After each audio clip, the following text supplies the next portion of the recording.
are joined on the line by the legendary trainer Clive Britain. Good evening, Clive. Good evening. Thank you very much for joining us. And just before we go on to the race next week, how much are you looking forward to next Sunday? And presumably the horse has been working very well with Zena. Yeah, no, the filly's in great form.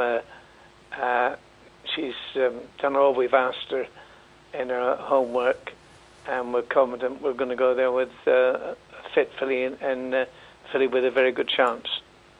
And obviously the horse was entered in the 2,000 guineas as well. I mean, obviously this speaks highly of how you view the filly. Well, she took the coats on last year and certainly never disgraced herself.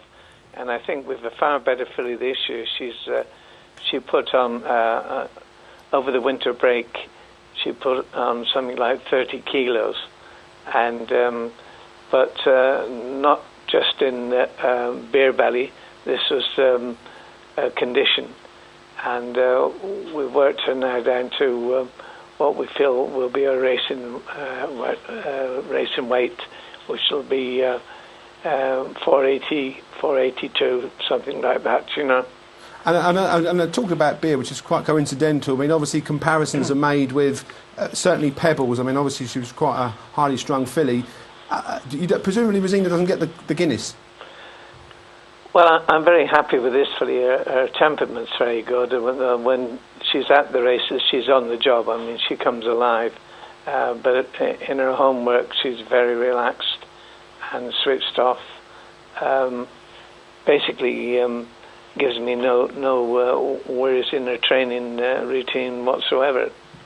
Now, in terms of the training routine, how did you come about having such a quality horse? I mean, obviously Rosina is won the Mauclair, and you know, great things expected this season. I mean, did it take you by surprise how well she's developed?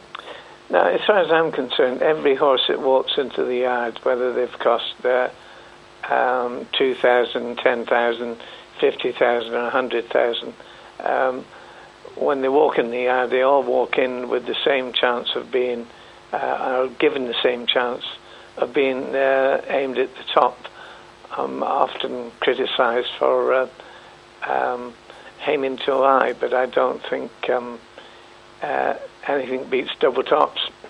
And in relation to training, Clive, obviously, I mean, anyone who knows, you started as a trainer, apprentice in 1949. Presumably, racing in general's changed completely, and flat racing has become harder to win the big classics.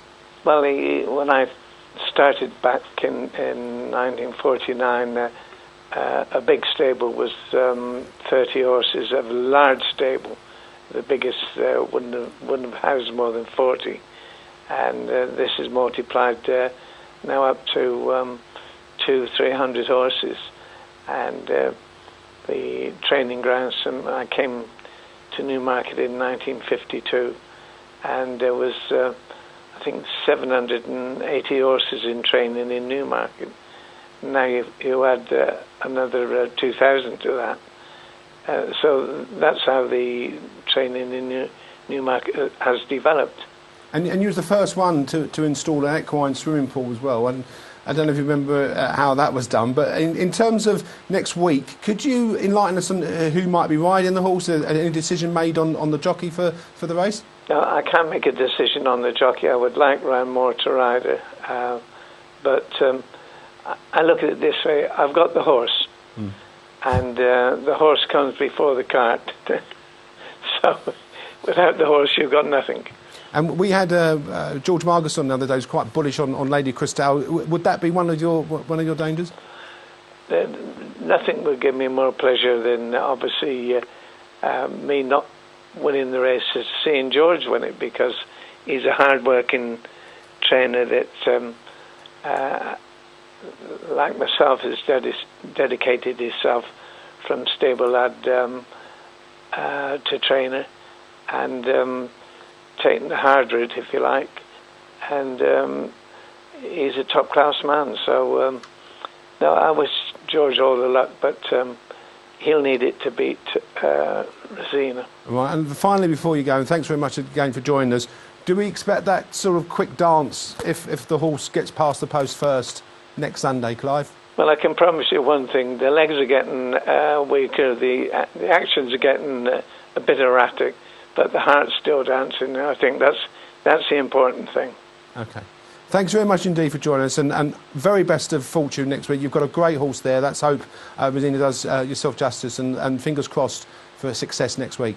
Thank you very much for your time. Thank you very much indeed, Clive.